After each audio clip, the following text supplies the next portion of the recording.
हाय मुलांनो, सो आत्तापर्यंत मी तुम्हाला बऱ्याच गोष्टीचं ट्रेनिंग दिलंय, की असं वागायचं, तसं वागायचं मुलींशी, असं बोलायचं, तसं बोलायचं, डेटवर जाताना हे करायचं, ते करायचं. पण आज एका महत्त्वाच्या आणि इंटरेस्टिंग विषयावर आपण बोलणार आहोत, की अशा कोणत्या 3 गोष्टी आहेत, ज्यामुळे मुलींना वाटतं, की हा मुलगा रेड फ्लॅग आहे. रेड फ्लॅग म्हणजे साध्या सोप्या मराठी भाषेत सांगायचं झालं तर हा एक वाईट माणूस आहे माझ्यासाठी. सो याच्यापासून दूर राहिलेलंच बरं. नहीं चाहिए ये इंसान मुझे. सो याच्याने म्हणजे मुलींना तुम्ही आवडत नाही. सो अशी कोणती 3 कारणं आहेत आज डिटेलमध्ये हे मी एक्सप्लेन करणार आहे. खूप महत्त्वाचा विषय आहे त्यामुळे व्हिडिओ शेवटपर्यंत बघत राहा. बाकी सुरू करूयात.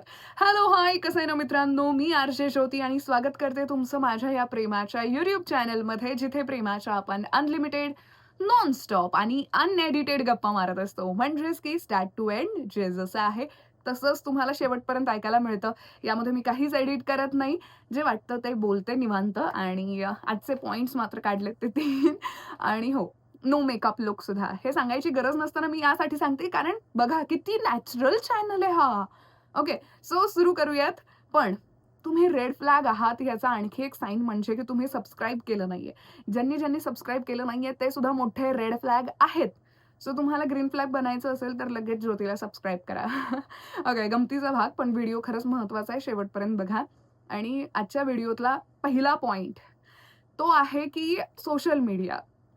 सोशल मीडियावर मी जर का एखाद्या व्यक्तीचं प्रोफाईल पाहिलं, तर त्याच्यावरून मला कळतं की ही व्यक्ती कशी आहे, माझं जमणार आहे की नाही आणि पटतंय की नाही, सगळं कळतं. सो आजकाल तुमचं सोशल मीडियाचं जे अकाउंट आहे, ते सगळं काही सांगून जातं. न बोलता सांगून जातं की तुम्ही कसे आहात. सो त्याच्यावरून छान जज करणं जमतं सगळ्यांना. आपणही जज करतो. सो नेमकी व्यक्ती कशी आहे, काय आहे, ते सगळं समजतं एकंदरीतच.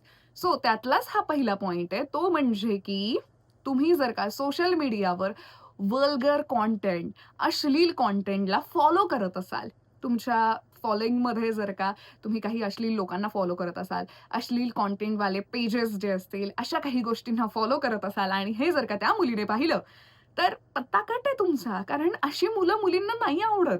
की भाई ह्याचे विचार काय आहेत? किती खराब विचार आहेत किंवा किती घाण आहे हे सगळं, अश्लील. सो तिथेच तो इंटरेस्ट जातो आणि एक्सप्लेन करायची मुलींना गरज सुद्धा नसते. त्यामुळे त्या तुमची रिक्वेस्ट एकतर एक्सेप्ट करत नाहीत. एक्सेप्ट केल्यानंतर जर का तिने हे सगळं चेक केलं, तर ती फार तुमच्याशी बोलत नाही.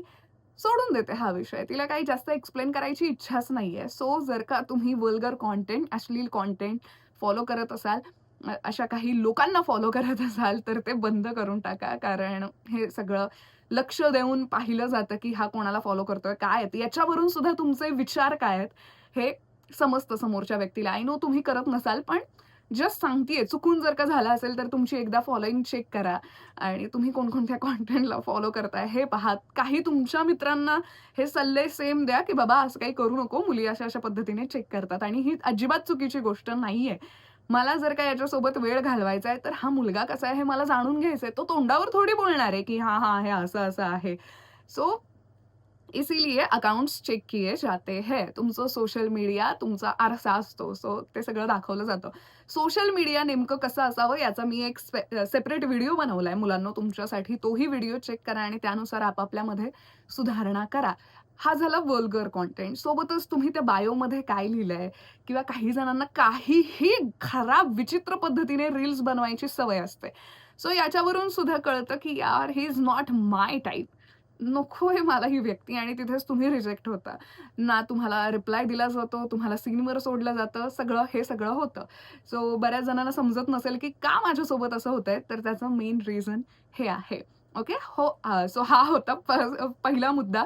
फर्स्ट पॉइंट कव्हर झालाय. Second point is over dependent on his mother. तुम्ही तुमच्या आईवर जरा जास्त डिपेंडंट असता. आई म्हणेल ती पूर्व दिशा. कंटिन्यू आई, आई, आई, आई. आईची काळजी घेणं, आईबद्दल चांगलं बोलणं अजिबात वाईट नाहीये. पण जेव्हा त्या गोष्टी ओव्हर होतात ना, समोरच्या व्यक्तीला त्रास होतो.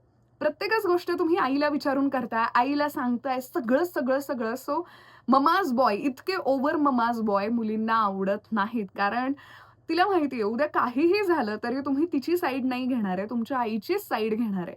जरी आईची साईड चुकीची असली तरी सुद्धा बिकॉज तुम्ही इतके ओव्हर आई-आई करताय आणि 2 बायकांचं फारसं जुळत नाही आणि त्याच्यामध्ये जर का तुम्ही फक्त आई-आई करत असाल, तर मग वाद पेटणार आहे.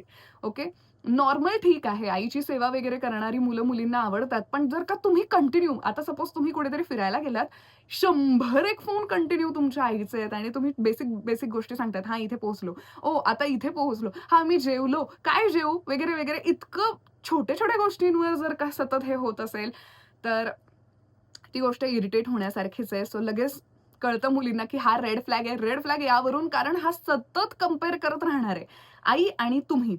आणि आई ही खरंच खूप महान असते, स्पेशल असते. आईची बरोबरी कोणीच नाही करू शकणार आहे. त्यामुळे आई इथेच असणार आहे आणि ती व्यक्ती इथेच असणार आहे. ती मुलगी इथेच असणार आहे. सो इतकं हे जे आहे, हे कधीच जुळून येणार नाहीये. हे फार अवघड असतं सगळ्याच मुलींसाठी आणि तिला तर माहिती आहे, की ऑफकोर्स तुम्ही कधी तिची बाजू घेणार नाहीये आणि काही गोष्टी या पर्सनल असतात. त्या पर्सनल ठेवत नाहीत मुलं. मग तेही शेअर करतात. आज ना आम्ही असं केलं, आज ना आम्ही इकडेच गेलो, आज ना ती हेच म्हणाली मला. इतकं सगळं सांगायची गरज नाहीये. म्हणजे विचार करा तुम्ही कुठेतरी गेलात आणि 100 वेळा हेच सगळं चालू आहे. काय वाटेल? आणि ती जर का असंच कोणाशी तरी बोलत असेल, तुम्ही सुद्धा इरिटेट व्हाल. ही सेम तीच गोष्ट आहे. सो इतके ओव्हर डिपेंडेंट मुलं आईवर असणारी मुलींना आवडत नाही. आई किती छान स्वयंपाक बनवते आणि तू, "अगं आई हे खूप छान करते." अरे हो, आईच्या हाताची चव नाहीच कोणाच्या हाताला येणार आहे. पण हे सतत होत असेल तर ये रेड फ्लॅग है, बाय-बाय. तू तुझ्या जगात खुश राहा, मी माझ्या जगात खुश राहते, असं ती मुलगी म्हणते. जर ठीक आहे, एखादा प्रसंग ओढवला, खूप खतरनाक सिच्युएशन आहे, म्हणजे काहीतरी अवघड घडलंय आणि अशा वेळी कॉल्स येतात, दॅट्स फाईन. पण काहीही घडलेलं नसताना नॉर्मल गोष्टींसाठी जर का इतकं आई, आई, आई, आई सुरू होत असेल, तर इट मीन्स की तुम्ही रेड फ्लॅग आहात. अशी मुलं मुलींना नको वाटतात. बाय असं असतं ते. ओके. हा होता सेकंड पॉइंट. आता third point. So third point आहे, की त्या मुलाचं खूप स्ट्राँग ओपिनियन असतं. Strong opinion of your hair, makeup end look. म्हणजे त्या मुलाचं खूप एक ओपिनियन असतं, स्ट्राँग ओपिनियन असतं, की तुमच्या केसांबद्दल असेल, मेकअपबद्दल असेल, तुमच्या लुक्सबद्दल असेल. सतत तो मुलगा जर का एखाद्या मुलीला म्हणत असेल, म्हणजे त्याच्या गर्लफ्रेंडला म्हणत असेल किंवा क्रशला म्हणत असेल किंवा तुम्ही नुकतंच डेट करायला सुरुवात केली आहे. त्या मुलीला जर का तुम्ही असं सतत म्हणत असाल, की "काय केस केलेत हे? काय मेकअप केलाय हा? किती मेकअप केलाय हा? जरा तरी मेकअप करा. जात काहीच नाही. कशी दिसतीयेस तू? काय दिसतंय हे? किती घाण दिसतंय हे?" सतत तिच्या केसांवरून, तिच्या कपड्यांवरून तुम्ही सतत, सतत, सतत तिला काही ना काहीतरी बोलत असाल ना, तर ते एका पॉइंट नंतर बास होतं. "भाई, नाही जमत आहे आपलं, सोडून दे." एक मुलगी एकदा, दोनदा, तीनदा, तीनदा गोष्टी सहन करू शकते. त्यापलीकडे मग बाय-बाय इतकंच ती म्हणते. सो तिचं ते आयुष्य आहे. तिला ते आवडतं. त्यामुळे ती काही गोष्टी करतीये. सो बोलायची सुद्धा एक पद्धत असते. सपोज जर का तिने एखादी हेअरस्टाईल केली आणि ती छानच दिसत नसेल, तर तुम्ही म्हणू शकता, की फॉर एक्झाम्पल तिने काहीतरी स्टाईल केली आहे, की "तू मोकळ्या केसांमध्ये आणखी छान दिसतेस. अशीही दिसतेस, पण मोकळ्या केसांमध्ये आणखी छान दिसतेस." सो ती केस मोकळे सोडेल किंवा असंच सेम डायलॉग्स काहीतरी मारले, तर ती खुश होऊन जाईल. पण "किती घाण दिसतंय हे, किती घाण दिसतीयेस, काय केलंय ते केसांचं?" असं जर का तुम्ही बोलायला लागलात किंवा "हे आत्ताच्या आत्ता बदल मला आवडलेलं नाहीये." अशा पद्धतीने तुम्ही बोलत असाल, तर लगेच ती मुलगी समजून जाते, की you are a red flag आणि नाही जमणार आहे पुढे. मी तुला एकदा माफ करेल, दोनदा माफ करेल, उसके बाद नहीं होगा. मला माझ्या फ्युचरची काळजी आहे. मी फ्युचरमध्ये बघतीये, की तू किती जज करेल. हां, बऱ्याच मुलांचं अजूनही या काळात सुद्धा अजूनही आहे, की असे कपडे घालायचे नाहीत, तसे घालायचे नाहीत, स्लीव्हलेस घालायचे नाहीत, शॉर्ट घालायचे नाहीत. अरे भाई, उसकी मर्जी भी तो है. तिला काहीतरी आवडतंय म्हणून ती ते करतीये. सो लगेच जज करायची गरज नाहीये. कपड्यांवरून, हेअरस्टाईलवरून कोणाचंही कॅरेक्टर आपण ठरवू शकत नाही. ओके? सो हे चुकीचं आहे. प्लीज तिचा एक बॉयफ्रेंड बना. असं अगदी घरातले वडील वगैरे असल्यासारखं नका वागू. कुठेतरी फ्रीडम द्या मुलींना. सो मुलगी असा मुलगा शोधत असते, जो तिला जज नाही करणार. जो तिला फ्रीडम देईल, की तुला हवंय ते कर. I know, I trust you आणि जज जसं मी म्हणाले, जज न करणाऱ्या, की काय केलंय हे? सतत, सतत, सतत जर का अशी मुलं नाही आवडत. म्हणजे इव्हन तिला घरच्यांचा सुद्धा राग येतो, जर का घरचे सुद्धा सतत अशी किरकिर, किरकिर करत असतील तर.